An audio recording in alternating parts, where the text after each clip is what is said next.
Watching code won't make you a programmer. Solving problems will. In the last episode, you learned everything about arrays. But today it's time to prove that knowledge you will solve 10 carefully selected array problems, starting from easy and gradually moving toward interview style questions. Here's one rule for today's practice lab. Pause the video before every question.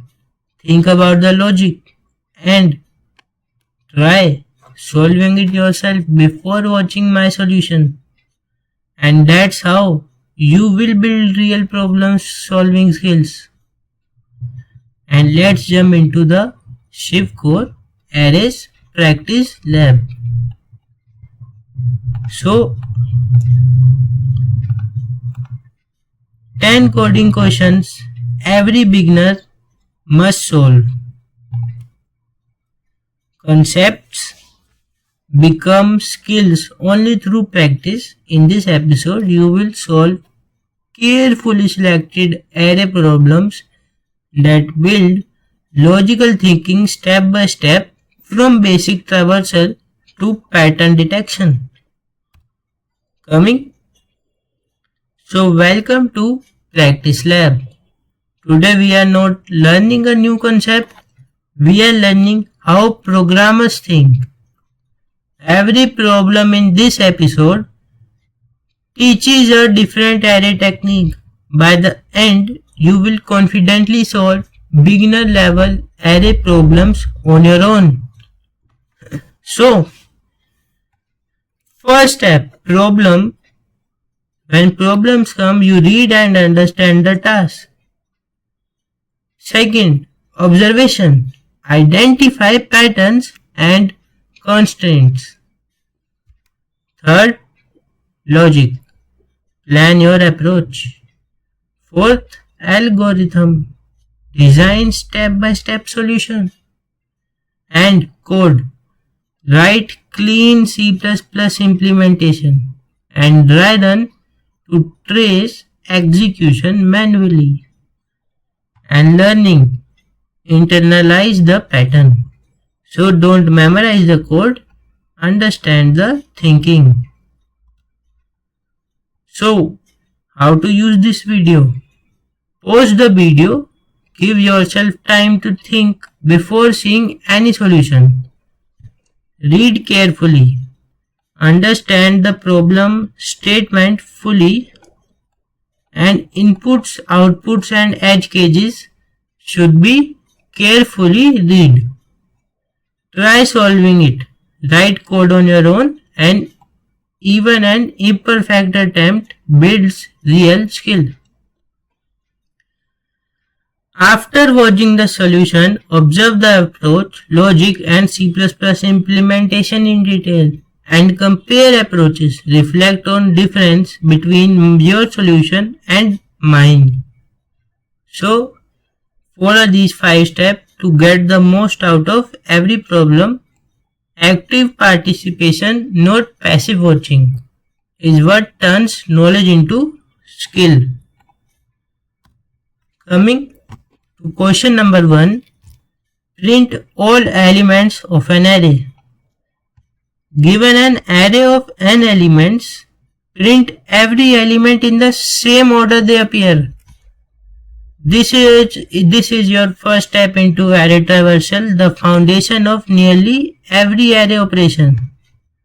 So what you will learn: how to iterate through an array using a for loop, accessing element by index ARRI, and printing array contents in order.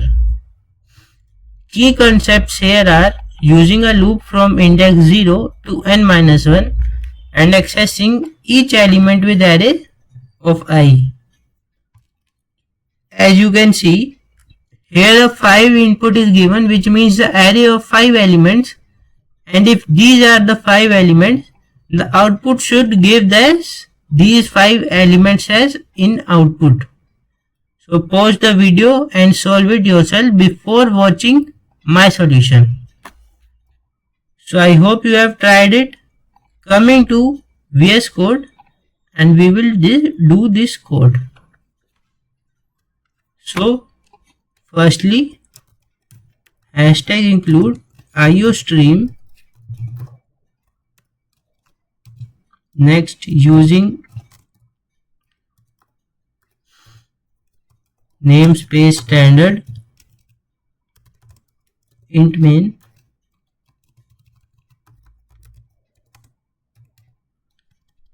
return 0. Namespace is iterate namespace. So firstly, we will say int n,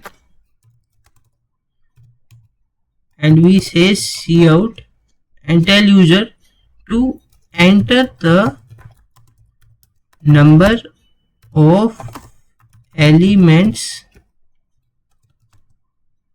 here, and we will take that in input with n. I hope you understand it. And below we will say int arrn, which initializes an array of elements containing the n numbers of elements. So for a better look, we will simply say cout enter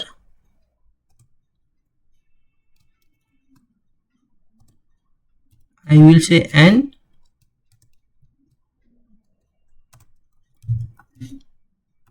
elements, and below we will take input for it.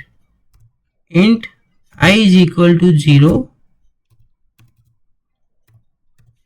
I less than n, I plus plus. Simply it will run the that times n times it will run, and we will take cin arr of I.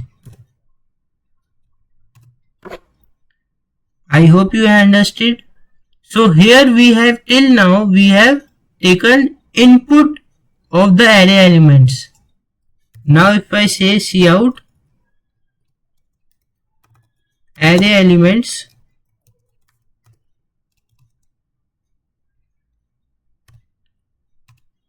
and below I will take another for loop for int I is equal to 0, I less than n, I plus plus, and here this time I will use cout and I will say arr I, and for to understand it better I will take a space here also.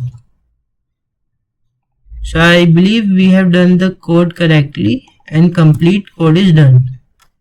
So now when I run the code, wait,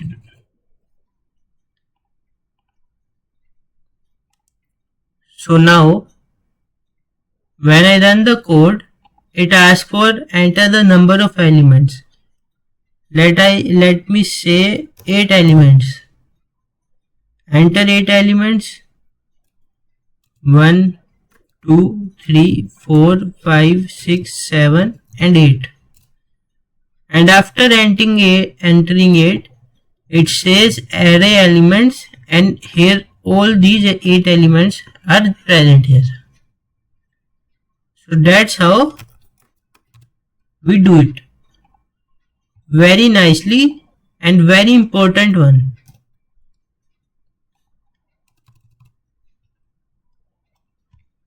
So that was an important and key part of arrays. Coming back, and now the question number 2. Find sum of all elements. In this question, we have to find sum of all elements stored inside the arrays. This introduces the accumulator pattern, one of the most important patterns in programming. So if input is 5 and these 5 are given, so the output comes 75, which is here explanation shows that it's a sum of all the 5 numbers we have taken. Can understand? So what you will learn here is you will get to initialize the sum variable to 0 and you will add each element using sum plus equals to ARR of I, and you will be able to print the final accumulated result. So, can one variable keep updating the answer while traversing the array? I must say try solving this before watching the solution, because it bounds the basic foundation of your coding of arrays. Arrays are a big topic. Big companies like Google, Amazon ask questions from arrays also. For now it's a easy one. You should be able to do it yourself also. Now coming back to our VS Code, let us try this question now. Coming to VS Code,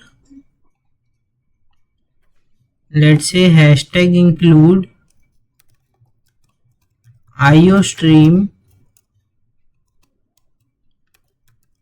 using namespace standard int main return 0 below. So firstly I will declare int n as integer. I will tell user to enter the number of elements required and then take them in input with C in n. Next I will declare int ARR of length of n elements.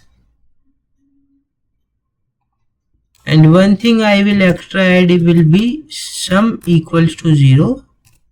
And now below this I can add my for loop for int I equal to 0, I less than n, I plus plus.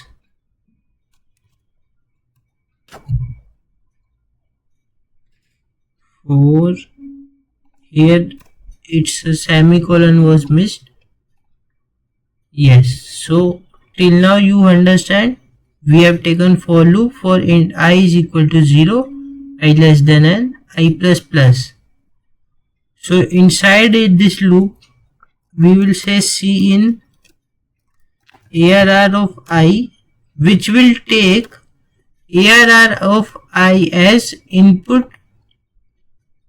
from user, and the next line sum plus equal to ARR of I here, which means that the sum will increase and some value will be added to ARR of I. Adding a comment here, you can understand it like sum equal to sum plus ARR of I. It's just in short of this. Sum is equal to sum plus ARR of I. So before sum will be 0 and ARR of I value will be added in sum every time this loop executes. So I hope you understand. After this we just have to print that cout the sum of elements is, and after this I will say sum and end of line also. So that's our complete code. So now when I run the code, enter the number of element, I will say 5. So first will be 10,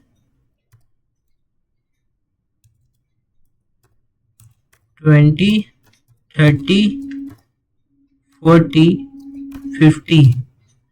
So it gives their sum as 150, which is totally correct. 50 plus 40, 90, 90 plus 30, 120, 140 and 150. Yes.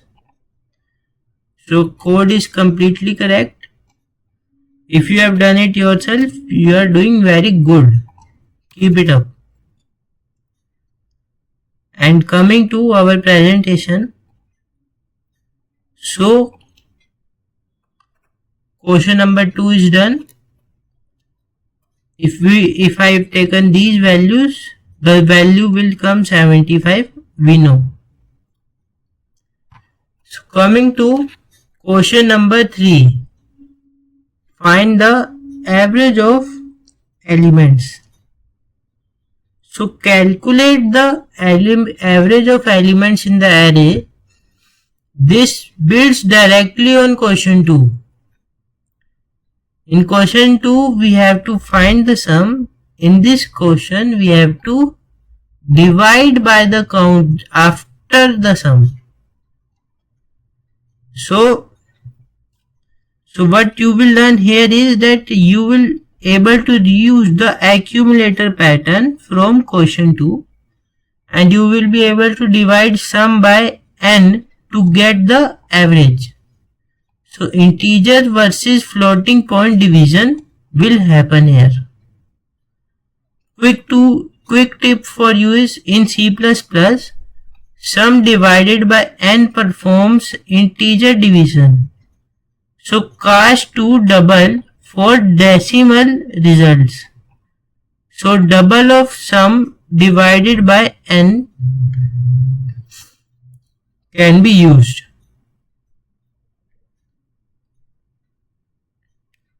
So sum by n means n is the number of integers, number of elements we take from user. Like n will be here 5, and let's say sum of these will be 150. So simply 150 by 5 becomes 30, which is their average also. You can see here also. So simply it's a very good trick to solve it. Try to solve it before checking the code. Well, I am going to do it in VS Code now. So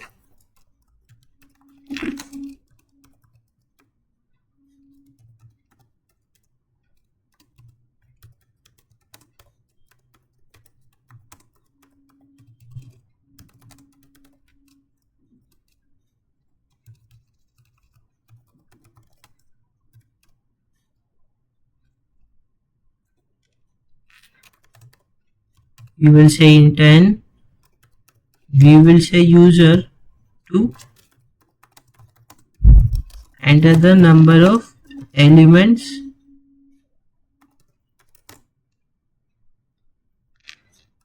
for the array here, and I will take that in n as input.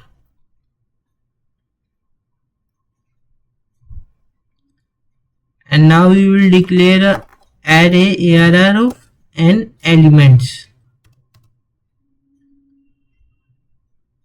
Okay.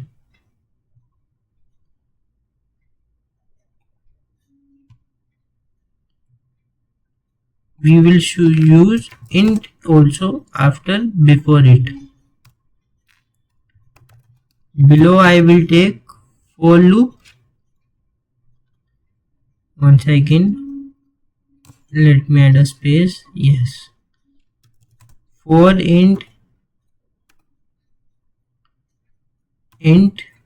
I is equal to 0, I less than n, I plus plus.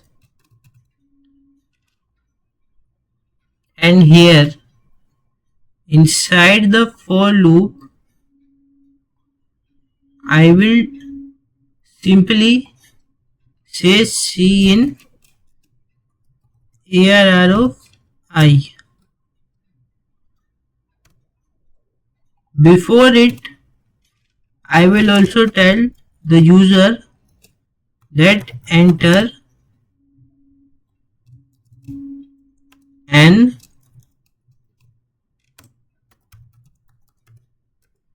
elements, because it arranges it nicely.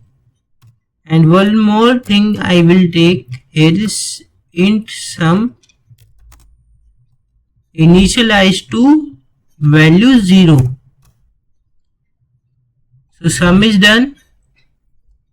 Here will be 2 times. Yes. Next we will take sum plus equals to ARR of I. As we have done this till much last also. And now after this, after think this, we will take double average, which is equal to double the value of sum divided by number of elements. If you can understand that sum and divided by number of elements will become the average of it. But if we want the complete accurate average, then that's because of that I have used double here. Because it will give more better result.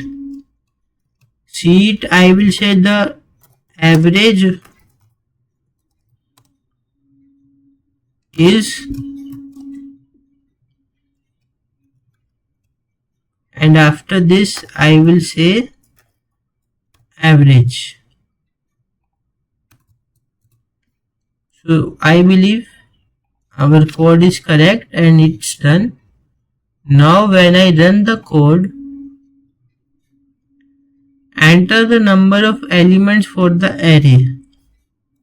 Let me say 7 this times. Enter 7 elements.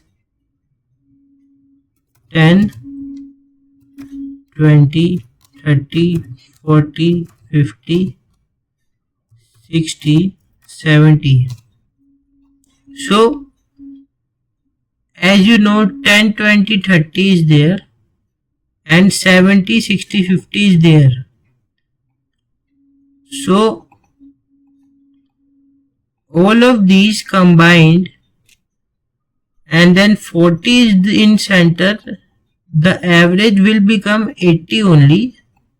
You can check it from calculator also. 10, 20, 30, 40, 50, 60, 70 and divided by 7 will give the output 40.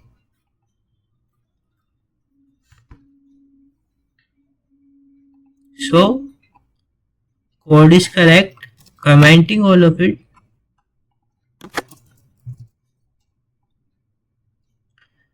And now coming back to our presentation, the next question we have here is that find the largest element.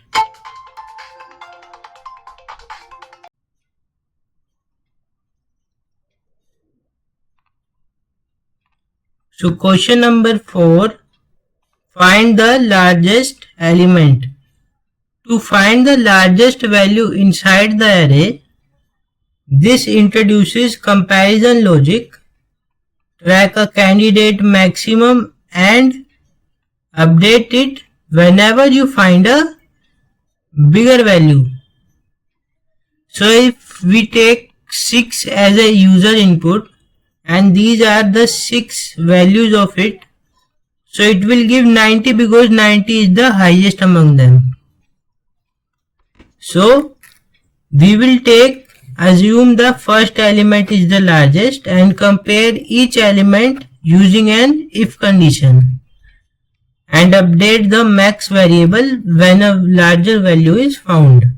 So simply hint is that start with max of ARR 0 and then loop from index 1 to n minus 1. If you can try to pause and do it. And now we are going to VS Code and do this question.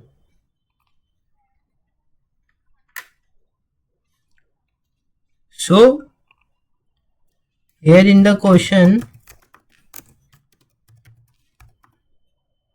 hashtag IOStream using namespace standard int main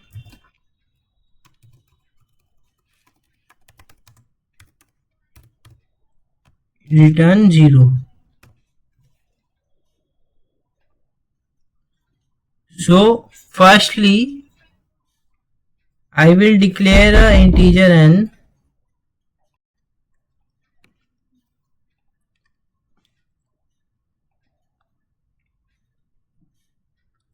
So firstly I will declare an integer n. Next I will take it from the user as input. So I will say enter the number of elements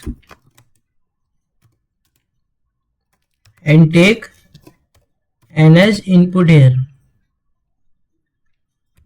So after doing this, taking n as input, we will declare an array int arr of n.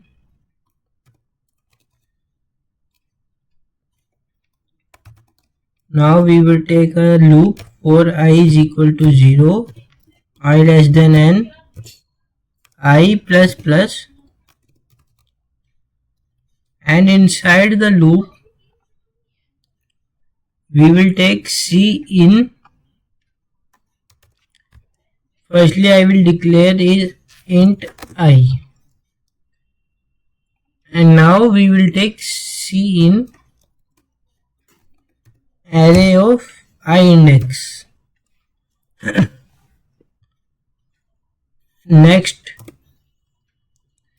we will declare int largest, which is equal to ARR of 0, which means the first element of the array we will consider it as largest number. Now we will take another loop for I is equal to 0, I less than n, I plus plus,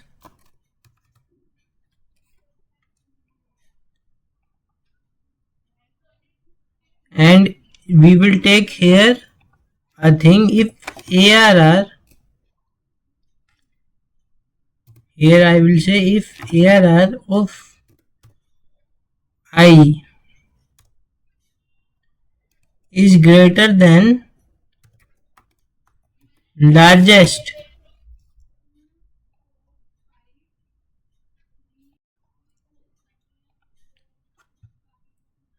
so here in the code I will say largest is ARR of I, means if the value of ARR is higher, then it will become the ARR of I will become the largest one.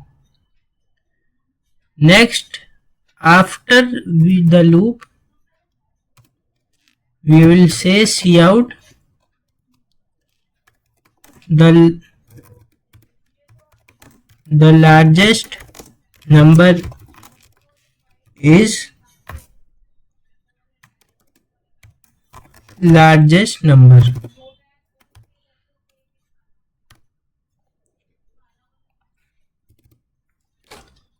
So now if I run it,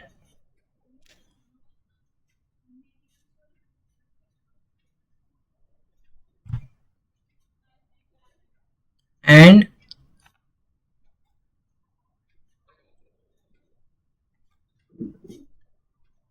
yes, so when I run it, and if this it says enter the number of elements, I will say 5 elements, 10, 20, 38, 90, 79. So it simply says the largest number is 90, which is correct among the numbers. So yes, we have done the code correct. It's very nice. Coming back to our presentation,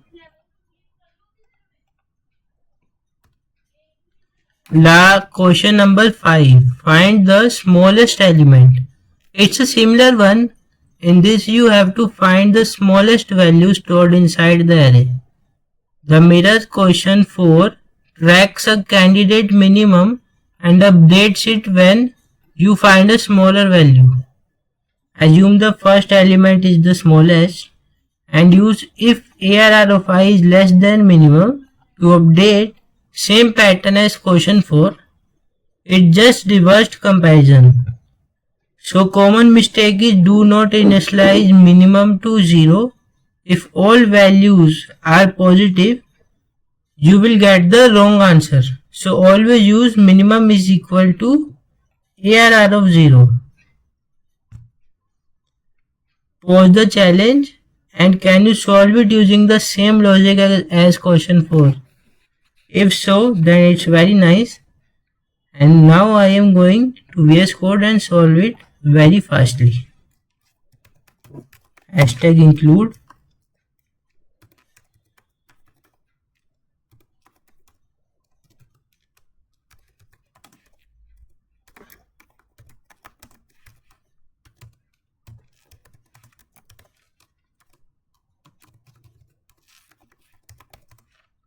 This is all the boilerplate.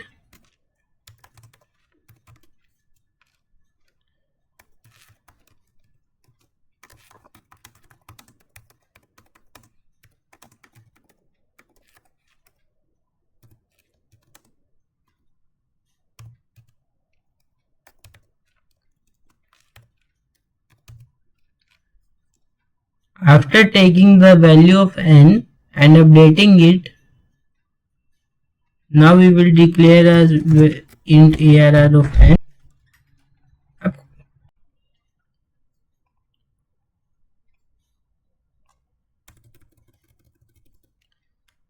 I will take C in n, and now I will take ARR of I n int ARR of n. So this is how the array is declared. Now I will take a for loop.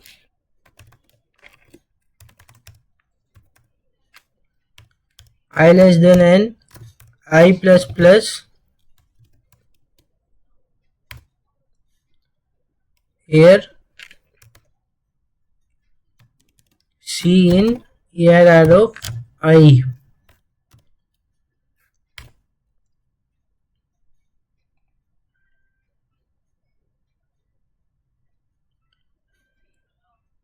Next is int smallest.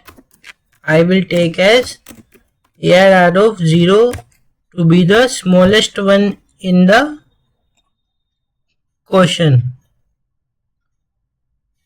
After this, for int I equal to 0, I less than n, I plus plus, inside the loop is the thing. For inside the loop, I will say if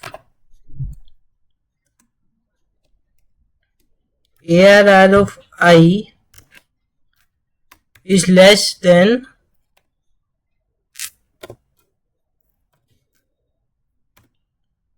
ARR of I is less than smallest, then the smallest becomes ARRI. I hope you understand the code. After this, we have to just print smallest number is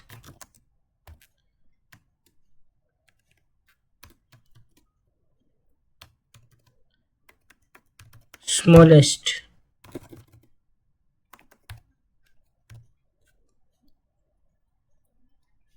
So when I run the code, enter the number of element, I say 5 numbers, 77, 45, 11, 90, 66. It simply says smallest number is 11 because from all the list of the numbers, 11 is actually the smallest number. So we are correct here and we have done our question correctly. So coming back to our presentation,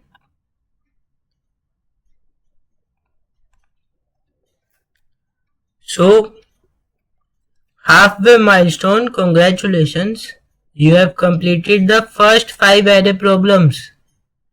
Take a moment to appreciate your progress. You have built real foundational skills that will carry you through every remaining questions. So you have done traversing arrays, you have looped through elements with a for loop, you have been through accumulator pattern, running sum across iterations, you have calculated average, you have found maximum and also found minimum, and every problem you solve today makes tomorrow coding interviews easier. So if you want, you can take a break and you can continue afterwards. We are going towards question number 6 now. So this one is good question. Count even and odd numbers. So how? You have to count how many even and how many odd numbers are present inside the array. This combines traversal with conditional logic. Two counters update based on each element's value.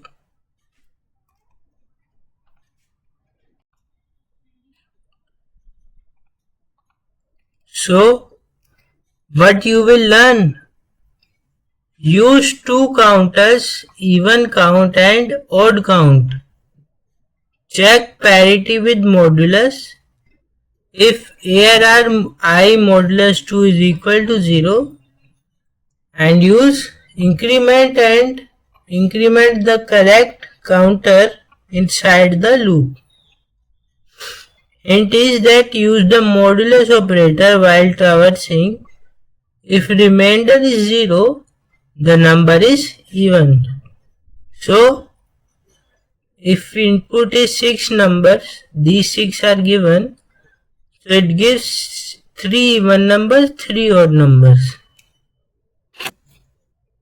So I hope we have understood the question. Let's come to VS Code and solve the question. So hashtag include IOStream using namespace standard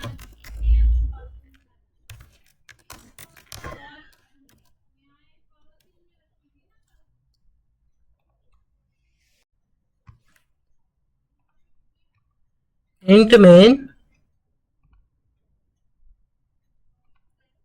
main return 0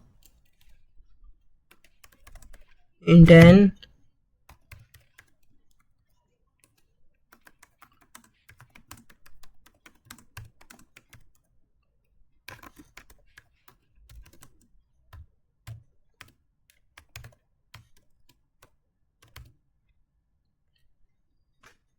enter number of elements and take it as input in n.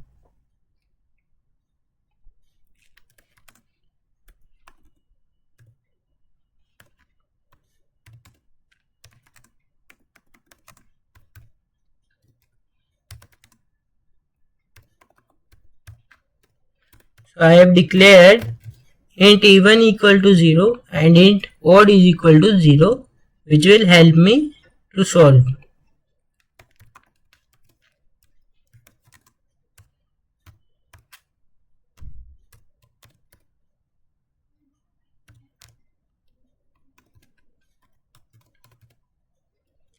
So inside this for loop, I will take C in ARR of I and next I will take if ARR of I modulus 2 is equal to 0. So what this means that if ARR of I is modulus 2 is equal to 0 means that the number will be even. So we will say even plus plus, which means add the value of even, and in else we will add the value of odd. So after this we will simply print out cout even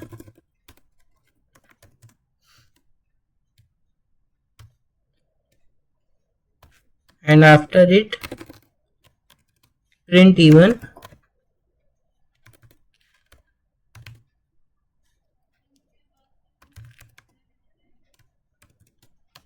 Below I will say odd. After it say odd, here I will V is C. So I believe our code is complete. So when I run the code, I say enter the number of the elements as 6 elements.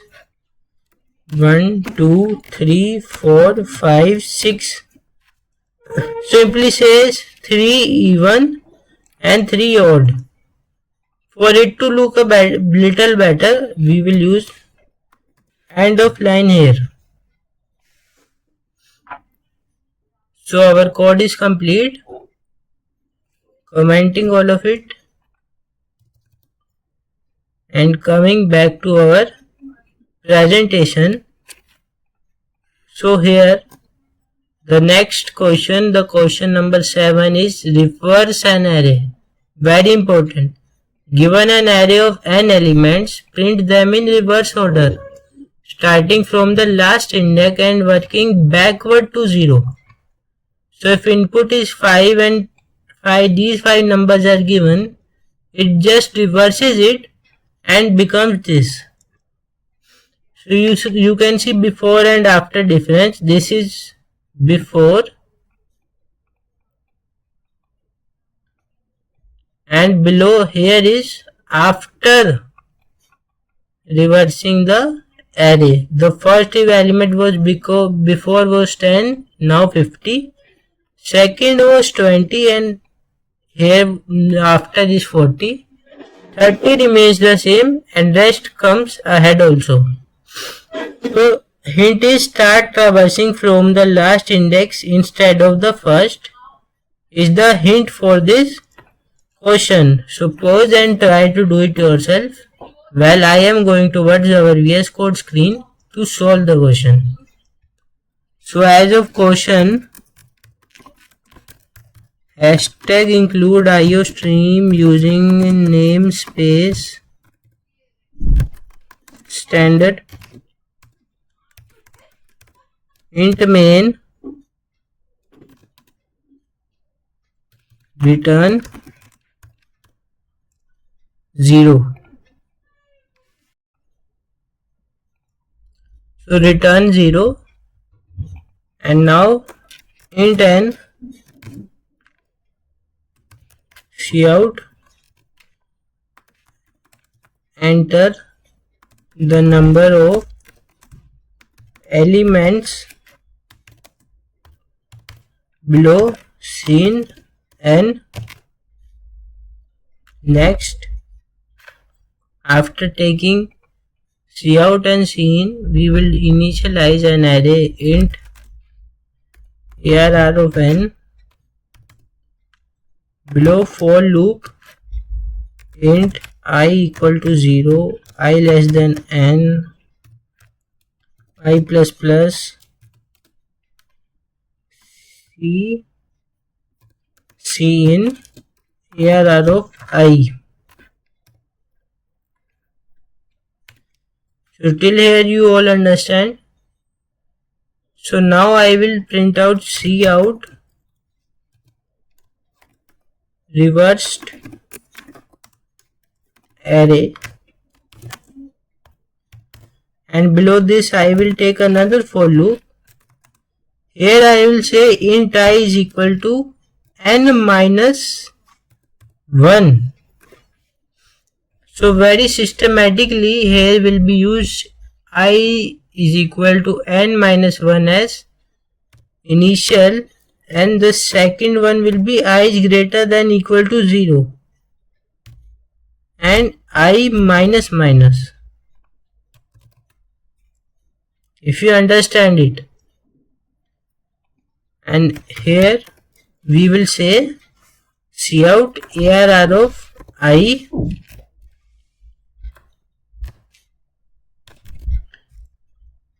After this we will add a space also, and that's pretty much it. We are done with our code. If I run the code, I say the number of elements as 5 elements, 1 2 3 4 5. It gives the reversed array as 5 4 3 2 1. So yep, it's done very correctly, very nice, easy one for me. But if you are doing it for the first time, it might look a little bit difficult also. Coming back to our presentation, question number 8, a little medium difficulty, linear search. So we have to search for a given element inside the array. If found, we have to print its index, or otherwise we have to print not found. A very important question, very much asked in interviews. If given array is this and we have to find this key, so it simply says found at index 2. So how this works? It is linear search and it checks every element one by one until the required value is found. The moment a match occurs, stop and return the index. Key insight is that can you stop searching once the element is found? So the pathway to do so is start and begin with index 0, compare, check each element against key, and if match, print index, or else not found. So it's a good question. Let's come to our VS Code and try to solve it ourselves. Hashtag include IOStream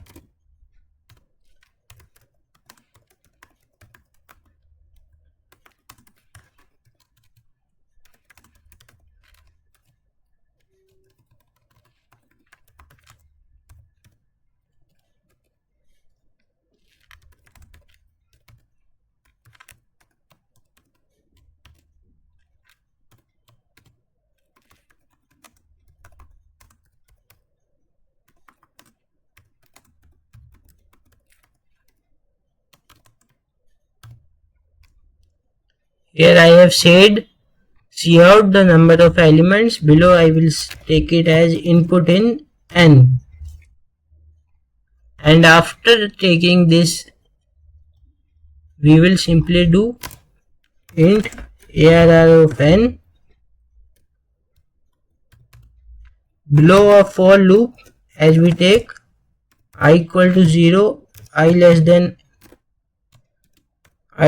n, I plus plus, and cin arr of I to take it in input. So after taking it, we will simply declare int key. Below we will say enter the number, enter the key to search for, and take it as input in key. So two things are done. We have taken input from the user, and the key is taken in the value key.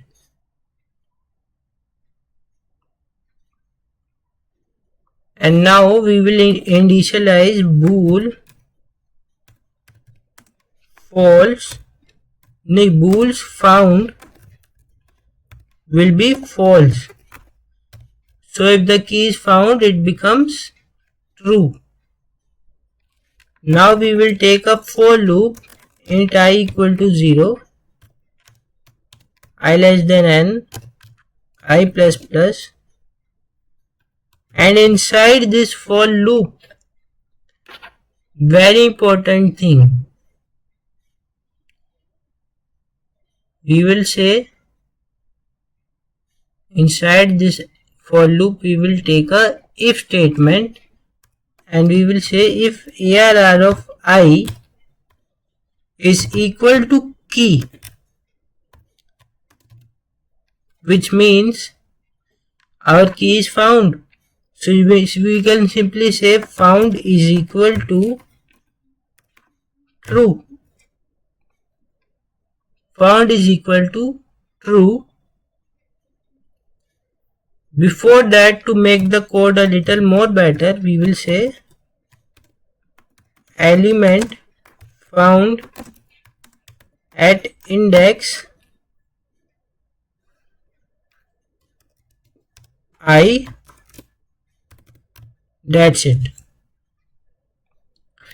So element found at the index I, found is true, and below the main thing to do. So if the found, we have to exit the loop, exit the program simply. So a break is very important to be here. And for the rest, if not found, we will simply say key not found.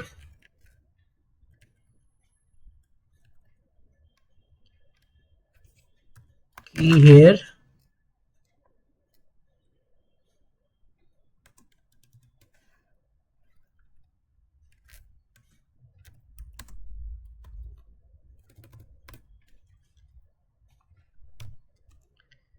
Yes. So key is not found, and that's pretty much it. Our code is done. This time it's a little bit big. Now I think you can see the all of it in a single screen. So now once again I will clear it. I will run it again. Yes, so enter the number of elements. So let's say I will say 7 elements.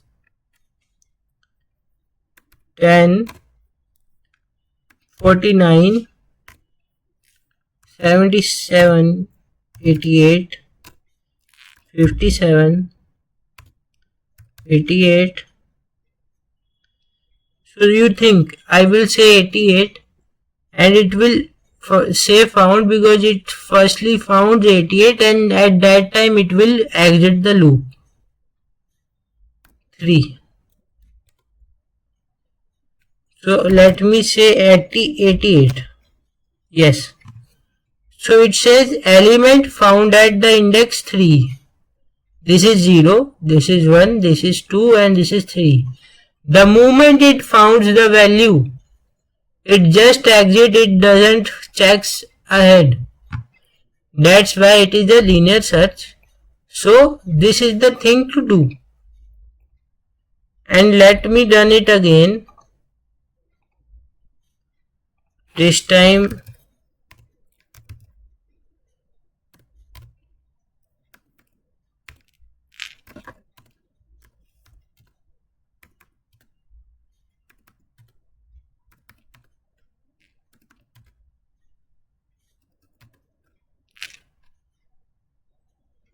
oh, I said 88 number of element. One thing, 1 minute.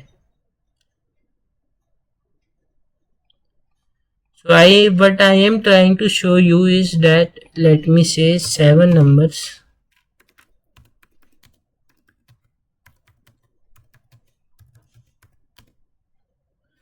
So if I say a number which is not here, like 4, simply says 4 is not found. So it completely checks through the given number of set. It see 12, checks 12 is not equal to 4, continues ahead. Keep on going, keep on going, keep on going, keep on going, and it not found at the end. At the end, it will simply say key is not found. So I hope you have understood the question. Coming back to our presentation, the question number 9. To find the second largest element. Very good question. Find the second largest element in the array. The problem requires tracking two values simultaneously during a single traversal. So if it says this as an input, we should get 80 because 90 is the largest and second largest is 80 here. So maintain two variables as largest and second largest. On each iteration, update both as needed. The goal is to complete this in a single pass. It is to keep track of both values while traversing the array only once. Initialize both variables. Set largest and second largest to a very small value or the first two elements. Update on each iteration. If current is greater than largest, shift largest to second largest and then update largest. So handle the edge cases. If current is between largest and second largest, update only second largest. So think carefully before writing any code. Plan your variable updates on paper first. It's a difficult one. You have to think and strategically do the question. Coming to our VS Code.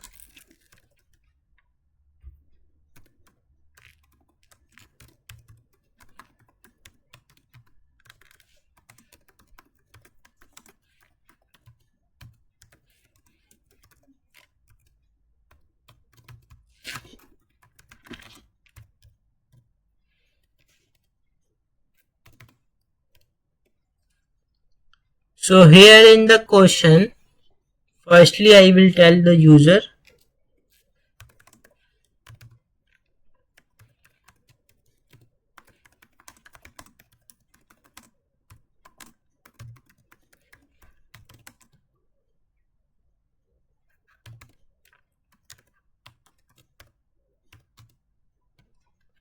So n is taken as input here. Next, int ARR of n.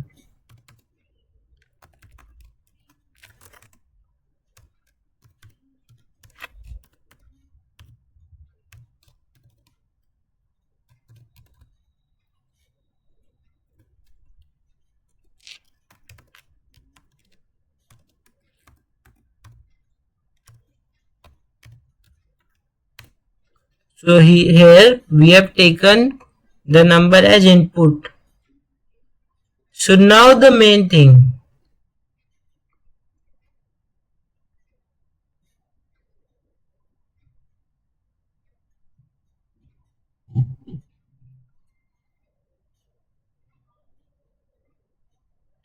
One second.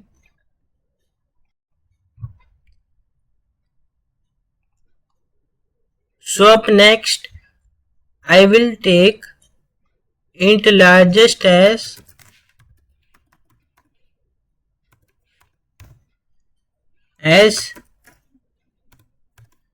int min and int smallest also as int min. You will understand this ahead in the question also.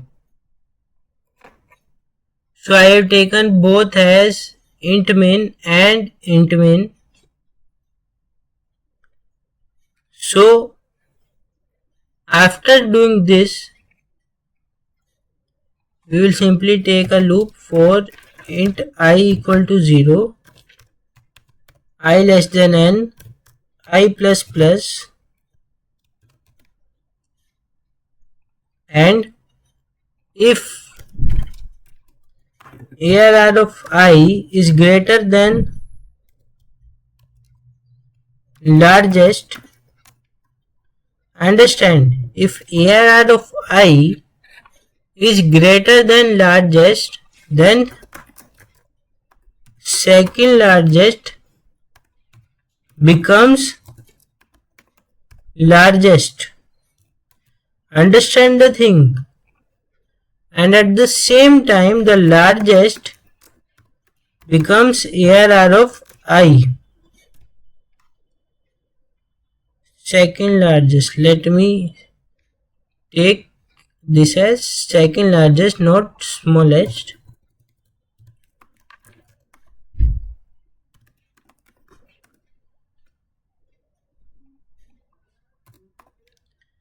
So after taking it as second largest, I think till now we are correct.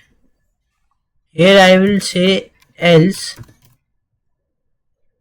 Actually, why not else if here? I believe why not take else if here, and in else if we will take a condition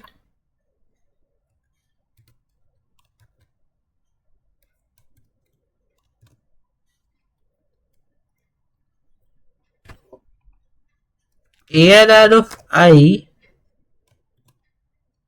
Here the condition we will take is ARR of I is greater than second largest,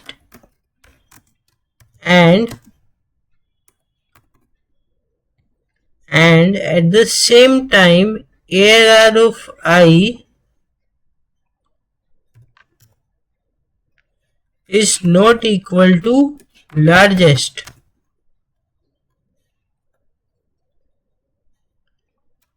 So at when this is the condition, we will say second largest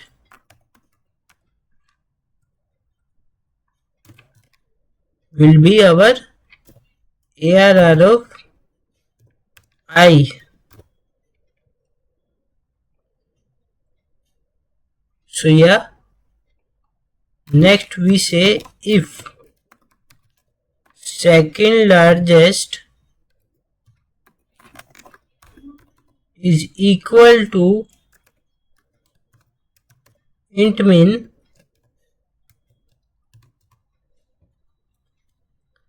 here I have taken if second largest is equal to int min, we will say Cout second largest does not exist.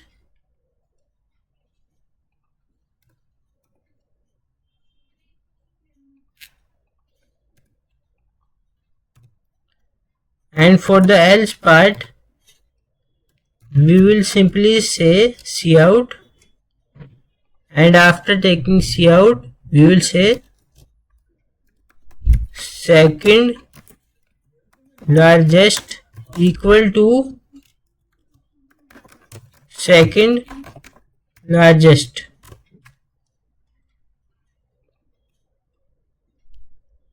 So there we go. Our code is done. 1 second. Why is it showing error here?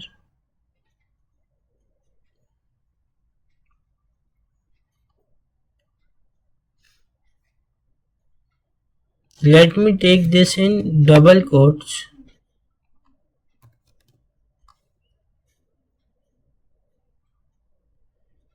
And afterwards, I believe I is equal to 0, I less than n, I plus plus, it's correct, I believe. Int min.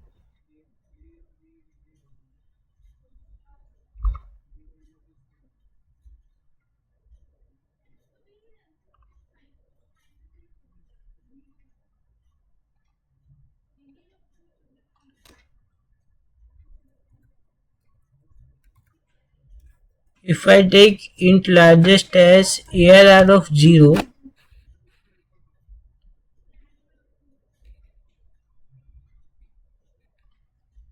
and int min as ARR of second largest as int min only.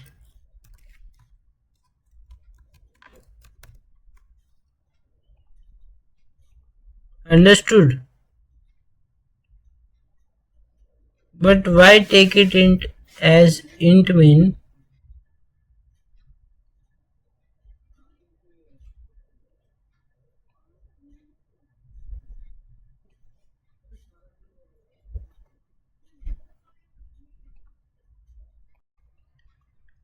So I believe the thing is that if we take as int min, there is no problem, but it will be a little more complex for all of you. So instead taking it as int min, we will say ARR 0 for both.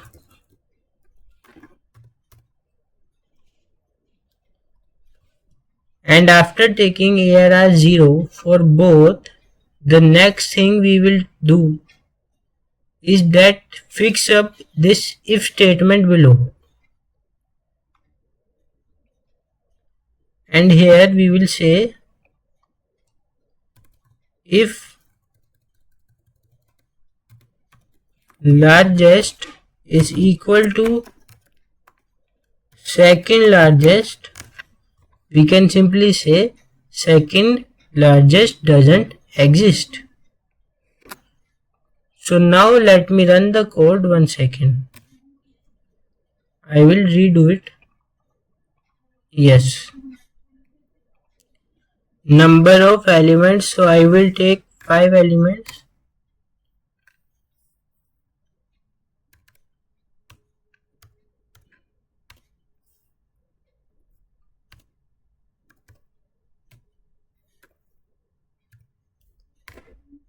So simply it gives second largest as 88.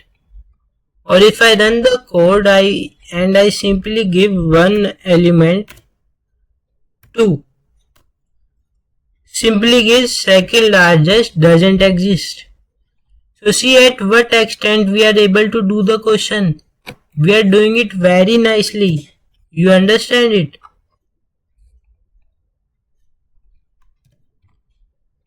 Coming next to our question number 10 here in the presentation, which is challenging to remove duplicate elements. Given an array, you have to remove duplicate values and print only unique elements. This is the boss challenge, your first problem requiring nested loop comparison logic. So, approach is for each element, check whether it has appeared earlier in the array. So, only print it if no duplicate is found. This requires an outer loop and an inner comparison loop. So simply outer loop iterates through each element from index 0 to n minus 1. Inner loop compare the current element with all previous elements. The flag variable use a boolean flag to track whether a duplicate was found. And print unique if no duplicate found, print the element. So given the input as this, output will come only the numbers which are no duplicate. A very good question. Coming to our VS Code.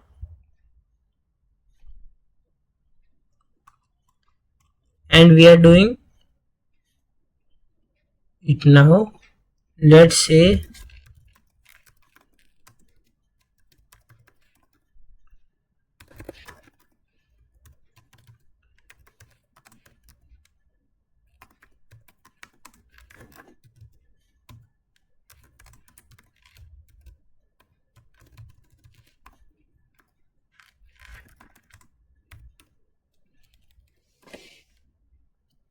and here int n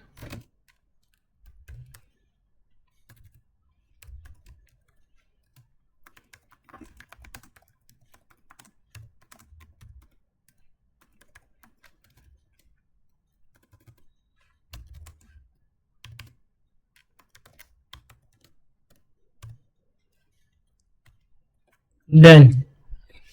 So see in n, and that's it how we do it. Int I will declare let a array of 100 elements. Simply I will declare an array of 100 elements. Firstly I will take all of it in for loop as user input. Int I equal to 0, I less than n.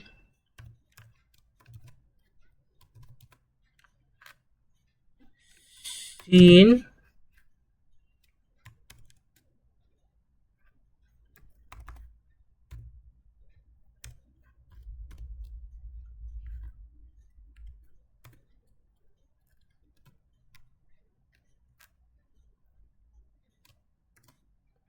done. So till here is done.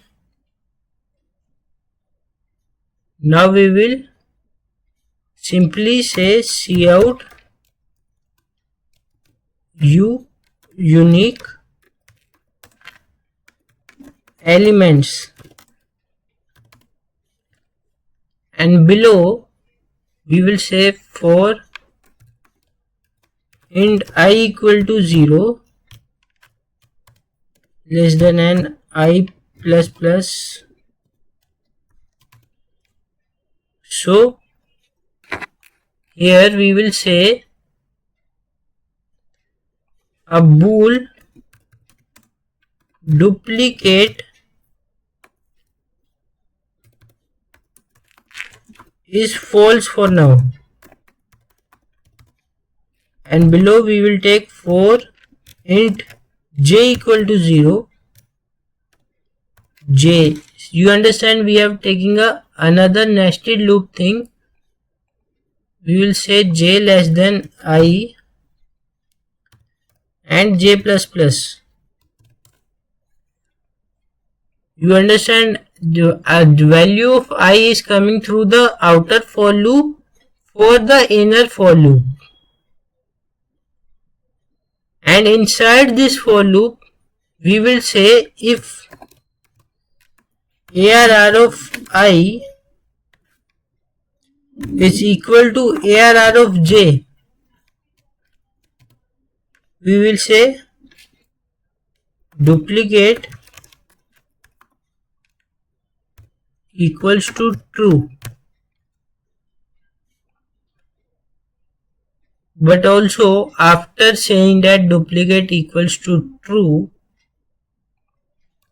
second, this is a little mistaken. Yes, we will also say break here, so that code doesn't extends for this.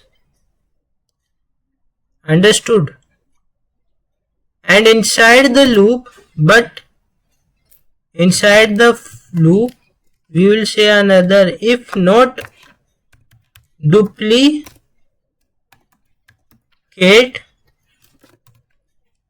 we will simply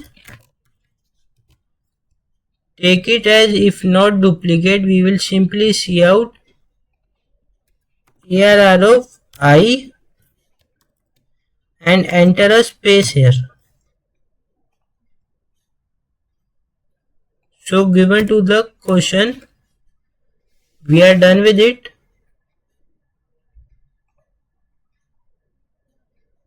One second.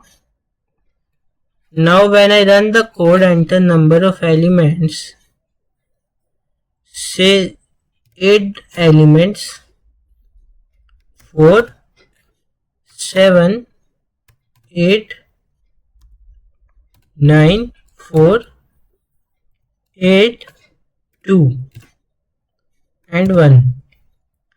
Simply in the question I include 2 4s and 2 8s, but it took only 1 4 and 1 8, and that's how the good question and the good code, the quality of code, the quality of the code here is very good, because it doesn't stop at doing it just for one number. It will totally do for until works for all the numbers, and that's the beauty of this question. Coming ahead, congratulations, all problems completed. You have now solved 10 carefully selected beginner array problems. Each one was designed to build a specific skill, from basic traversal to nested loop thinking. Whether it's a traversal, average, reverse, comparisons, summation, max min, searching, nested loops, the more problems you solve, the less programming feels like memorization. And you have done it very nicely. Congratulations again to you. Common mistakes beginner make. The 6 errors appear constantly in beginner code. Recognizing them early accelerates your growth as a programmer.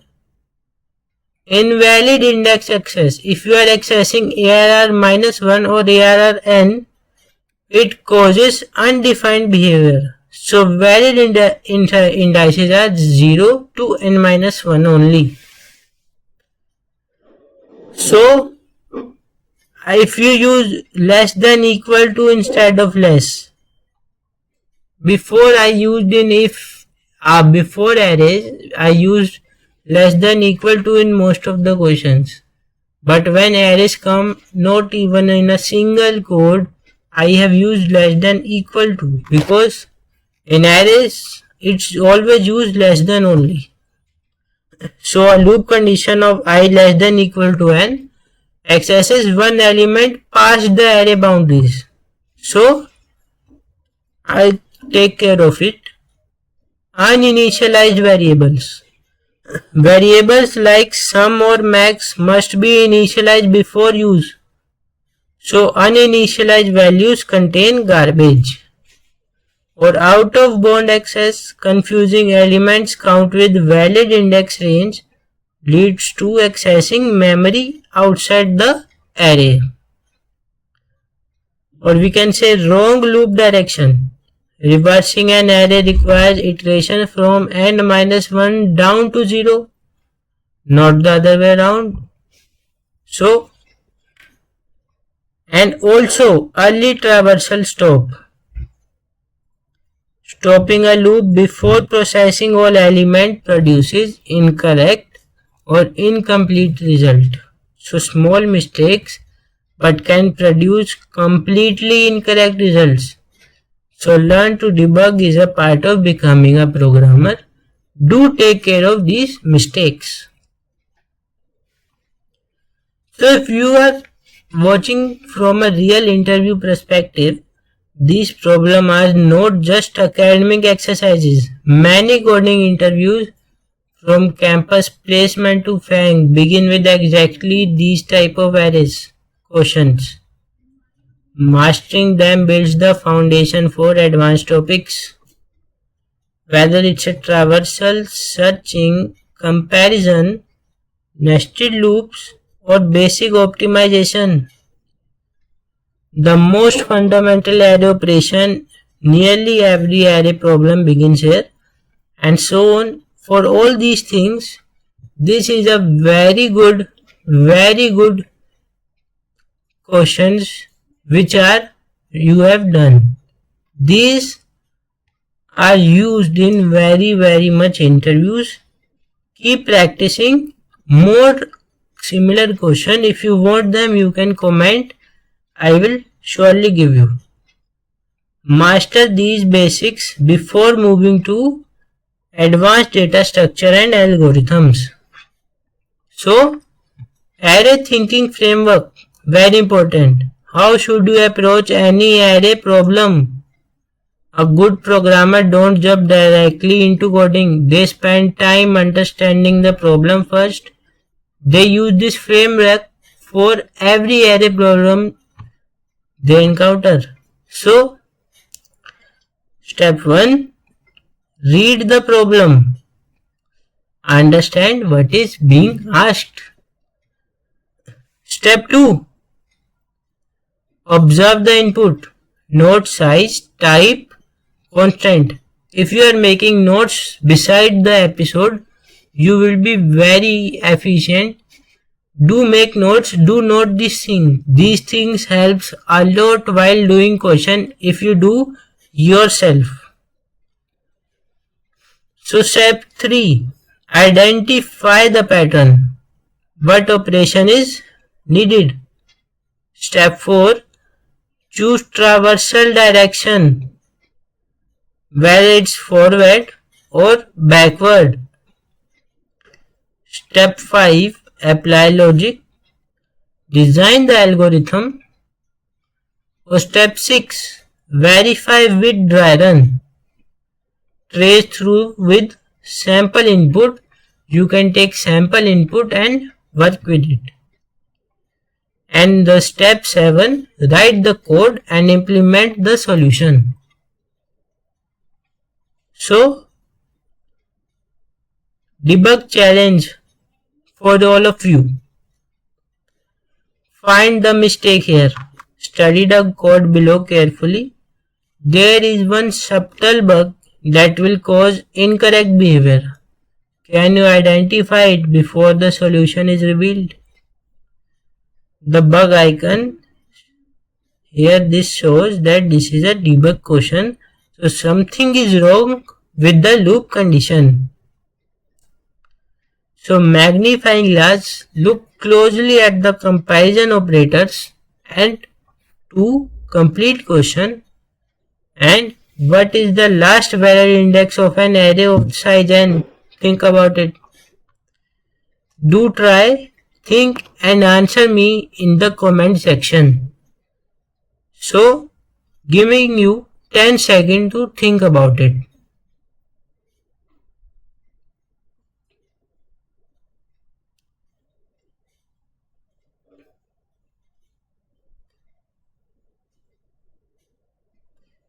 So yes, if you have thought it, you are very good. Congratulations to you. And if not, definitely you will understand.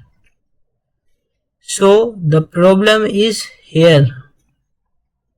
Actually, this should be I less than n, not equal to should be used, because it is an incorrect behavior and it destroys the question. I hope you understood it. Coming next, what went wrong? So here the correct way is I less than n, not I less than equal to n. So we always need to stop at index n minus 1, which is the last valid element. Incorrect is because when I equals n, array n accesses undefined memory. A classic off by one error. So you might think why it is dangerous. Because undefined behavior may crash the program, print garbage values, or appear to work, making it extremely hard to debug in larger projects. So if you are in the starting phase, later on you will write hundreds of lines of code, and there it will be difficult for you to understand where the problem was. You might even require to write thousands lines of code also. So take that in care also. The fix is always use I less than n for forward traversal, and the last valid index is always n minus 1. So one incorrect comparison operator can completely change your program.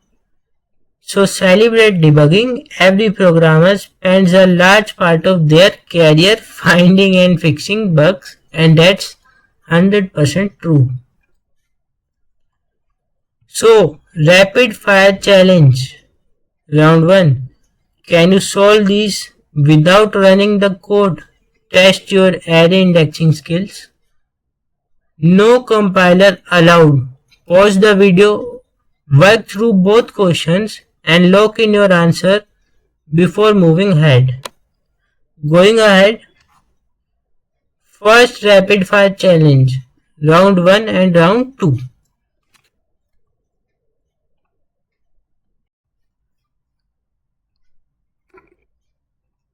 So rapid fire challenge, round 1 and round 2. So pure logic, arrays are 0 indexed. Here are 0 is the first element, not the second. Work through each question below and lock in your answer before continuing. Here are 4 questions for you. The round 1 contains 2 questions and round 2 contains 2 questions. So for the question 1, I am giving you 10 seconds.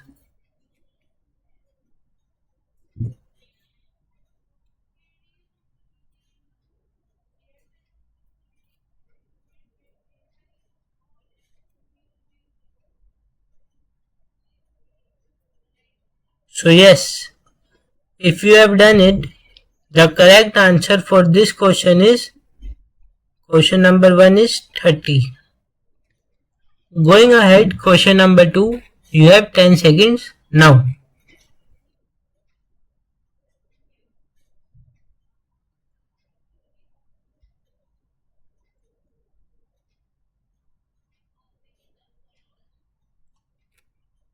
So yes, for this the answer is 40 because it adds 5 and 35 for ARR 0 and ARR 3. Coming to round 2, question number 3, giving you 10 seconds.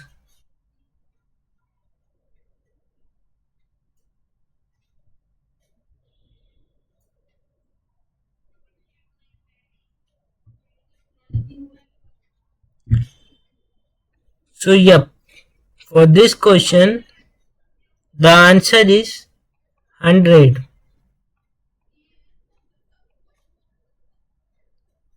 Coming to question number 4, giving you 10 seconds now.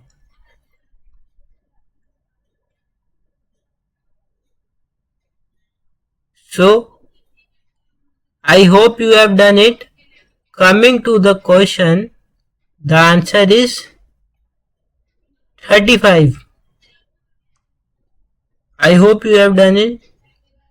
Coming to the round 3, no compiler, only logic. These two questions test whether you truly understand how arrays indices map to values. Remember, index 0 is first element and index 3 is fourth element. So take a breath, think it through and write your answer. So coming to question number 5, you have 15 seconds. Go on.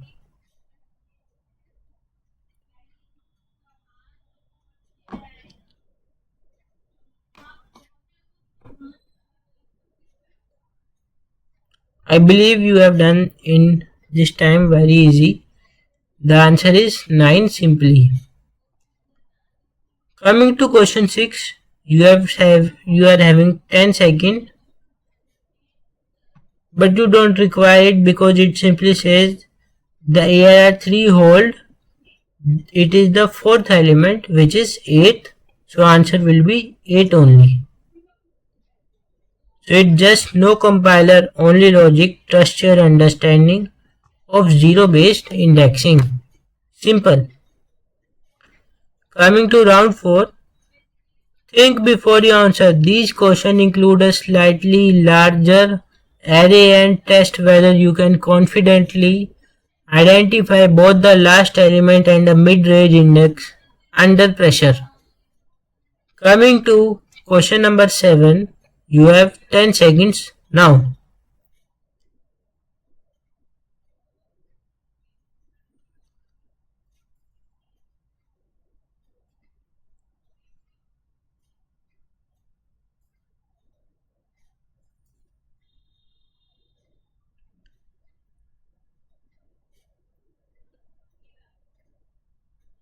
Yep, if you have got it right, the correct answer of this one will be 66. Coming to question number 8, you have 5 seconds now.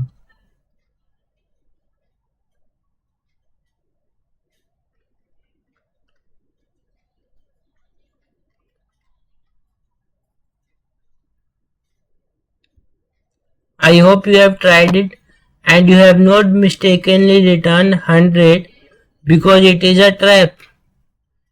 Students say ARR1 is 100 but it is incorrect. This is ARR0.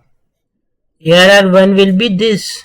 So the output will be 200. So coming back to the final round, which is 5th round, and your final chance to score 10 out of 10. These last two questions cover everything you have practiced. Directly indexing and accessing the last element of a reverse sorted array. Give it everything you have got. Question number 9, starting your 10 seconds now.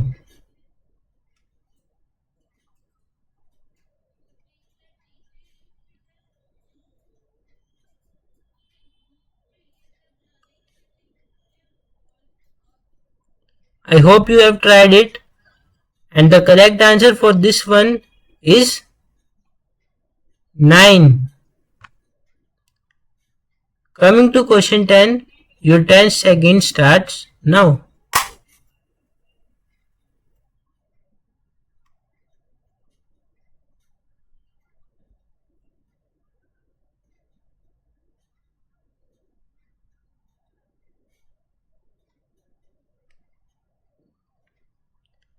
So the value here is 10, answer for ARR4.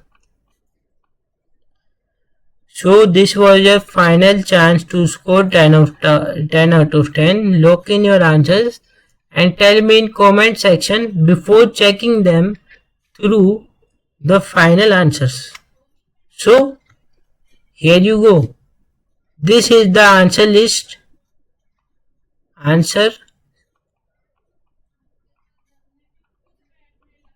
So how many did you get correct?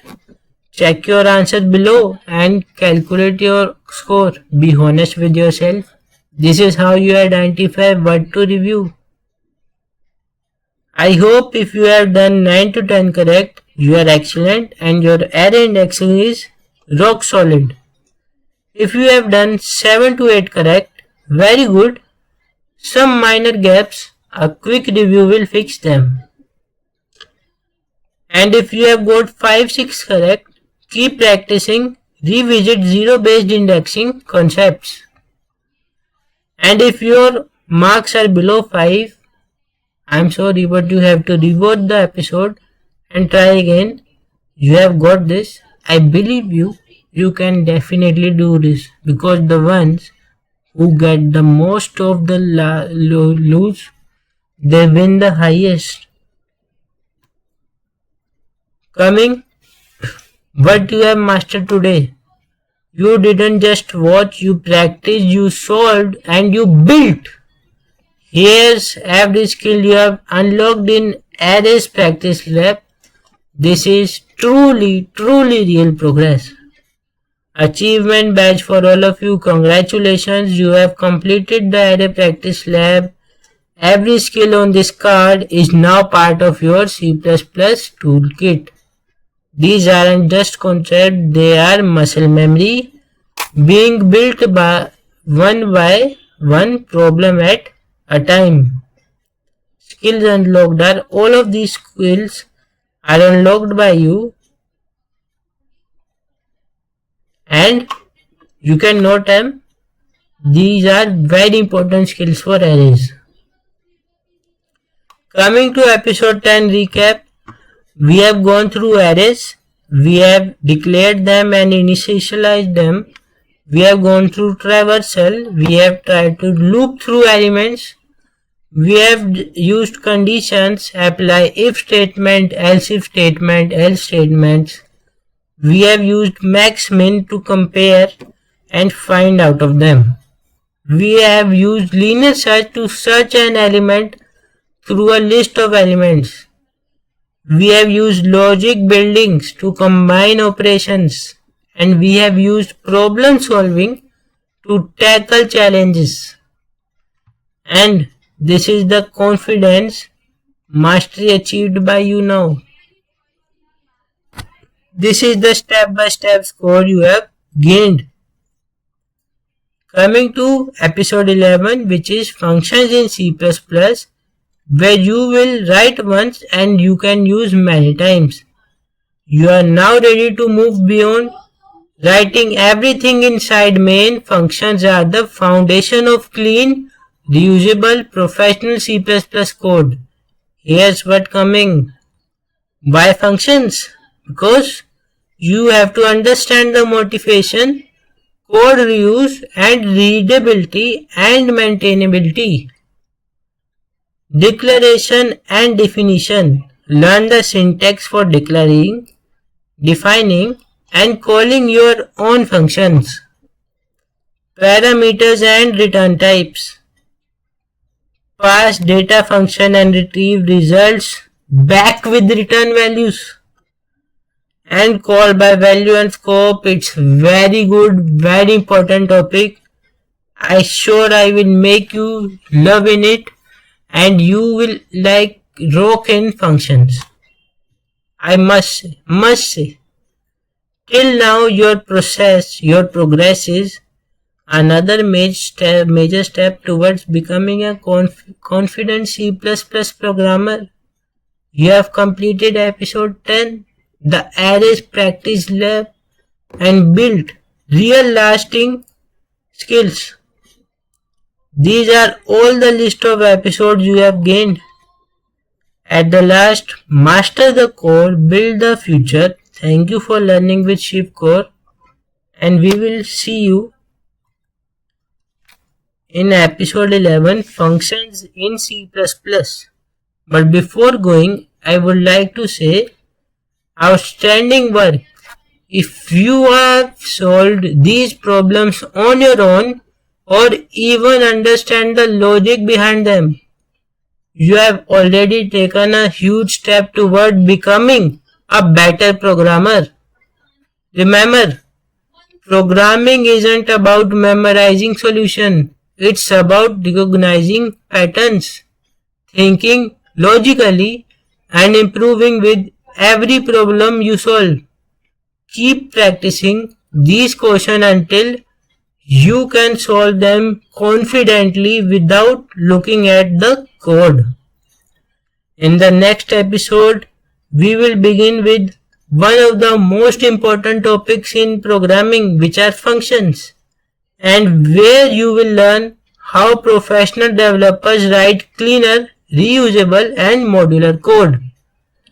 Until then, keep practicing, keep building, and as always, master the core, build the future, and I will see you in episode 11. Till then, Shift Code signing off.